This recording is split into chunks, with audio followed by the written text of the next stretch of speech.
Bonjour, moi c'est Xavier et avec Chil, ma compagne, on est les cofondateurs d'Etica Spirulina. Chez Etica Spirulina, on développe des fermes de spiruline bio françaises et engagées. En 2020, on travaillait dans une ONG aux Philippines où on a eu envie de prendre part au combat contre la malnutrition infantile. Et on a découvert la spiruline, notamment via les actions d'Antena, et ça nous a donné envie de nous engager. On a créé des associations qui accompagnent des projets de lutte contre la malnutrition en utilisant la spiruline aux Philippines et en Indonésie.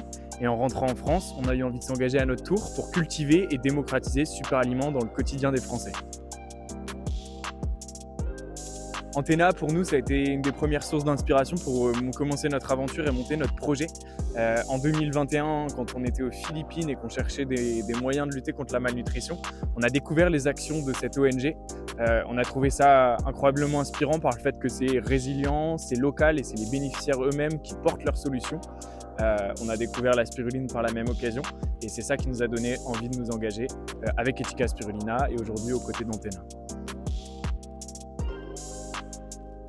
On a décidé cette année de soutenir Antena en plus de nos projets aux Philippines et en Indonésie parce que ça nous permet de reboucler un peu la boucle. C'est eux qui nous ont donné cette envie de s'engager dans l'aventure de la spiruline.